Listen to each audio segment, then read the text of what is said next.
Ouais, bonjour, je suis de Mont-Saint-Barreul, pour ceux qui à côté de Lille.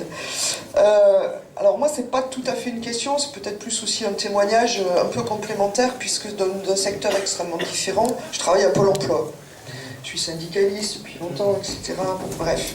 Donc la précarité, nous, on connaît. Et on connaît même de l'intérieur, puisque maintenant, le grand truc, après, donc il y a déjà 4000 postes en moins, alors on sait toujours, mais on sait qu'il va y avoir encore d'autres postes en moins. Et il n'y a plus de contrats aidés, parce qu'on tient quand même, on tenait aussi avec ça, et on a remplacé les contrats aidés, je voulais quand même le dire, ça me fait du bien, donc je vais le dire, avec les fameux contrats civiques.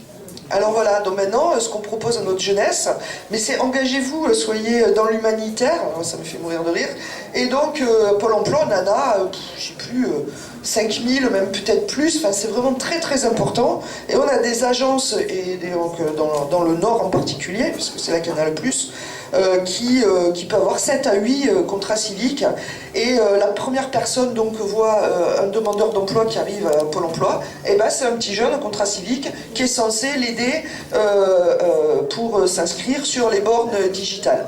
Donc ça je le dis partout parce que ça me rend dingue, et ça rend dingue aussi nos collègues, hein, mais tout le monde, sauf qu'on arrive à avoir les chefs d'agence qui disent si on les a pas, ils le disent aussi, on ne tient pas.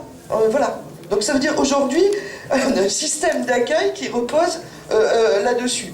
Alors quand moi on me dit oui mais c'est super, c'est notre DRH, la première fois qu'elle nous a présenté ça, donc moi j'étais secrétaire du CE à l'époque, elle nous a dit non mais c'est une vraie opportunité, c'est extraordinaire. Donc je lui ai juste dit j'espère que vos enfants, je sais qu'elle avait des enfants qui commençaient à être grands, j'espère que vos enfants, ça sera le premier job qu'ils feront. Il faut quand même savoir, le contrat civique, ils n'ont pas de contrat de travail, ils n'ont pas de salaire, ils n'ont pas de ticket resto, ils n'ont pas de mutuelle, ils n'ont pas l'aide au transport, ils n'ont rien. C'est les esclaves du 21e siècle. C'est une honte, mais vraiment une honte, et c'est pas suffisamment dénoncé.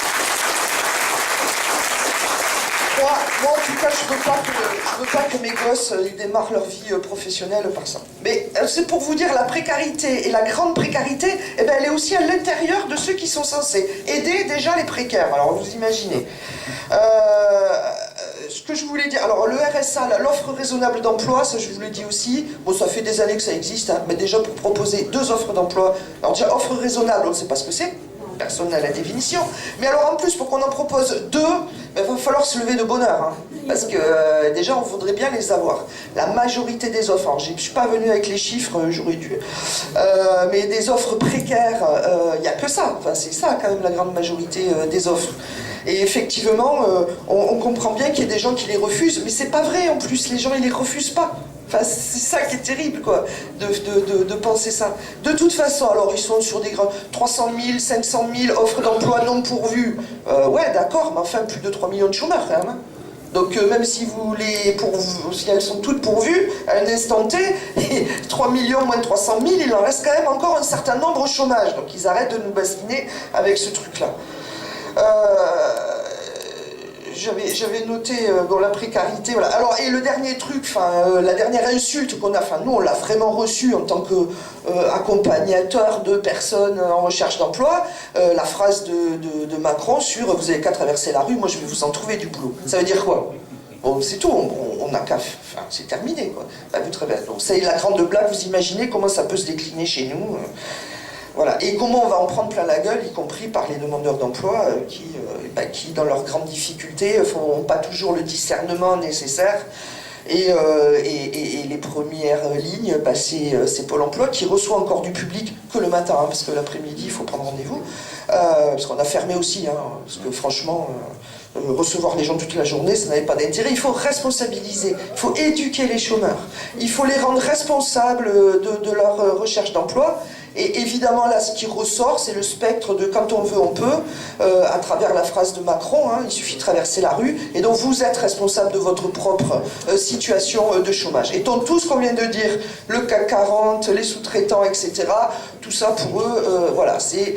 Et en plus ça passe quoi dans l'esprit des gens. On voit les chômeurs en détresse. Les gens ils pensent qu'ils sont responsables de cette situation de précarité, enfin de leur propre situation. C'est ça qui fait plus mal. Et c'est aussi pour ça qu'on n'arrive pas à mobiliser les gens. Ça fait des années qu'on partage avec les assos de chômeurs. C'est très très compliqué. C'est très dur. Voilà. Et alors après, je veux aller très vite, un deuxième truc que je voulais dire, on pourrait être quand même au syndicat, etc. Bon, comme tu disais, j'ai pas retenu ton prénom, hein, donc toi tu es à la CGT, moi je suis à la FSU, parce qu'à Pôle emploi on fait aussi un syndicat qui fait partie de la FSU, même si on n'est pas éducation nationale. C'est très très compliqué, moi je suis comme toi, moi les grèves, une fois tous les 3 mois, tous les 6 mois, ça n'a aucun sens. Et on est en train de s'apercevoir à travers les témoignages, et les petites luttes là, que vous disiez, on le sait quoi, voilà, c'est là que ça se passe la lutte. Et du coup, on a nos grandes centrales là, syndicales qui ont l'air d'être complètement déconnectées, sauf que c'est eux quand même qui donnent le là, du site de grande mobilisation. Et c'est eux qui vont parler au gouvernement. C'est pas nous, c'est pas les petits là qui, enfin dans leur coin, qui font ce qu'ils peuvent. Donc je sais pas, là je pense que la France Insoumise elle a quelque chose à faire. Après j'ai pas la solution, mais je partage et je voulais vraiment témoigner aussi de cette réflexion et des difficultés qu'on a avec les dirigeants des grandes centrales syndicales où à un moment on se demande où on est quoi.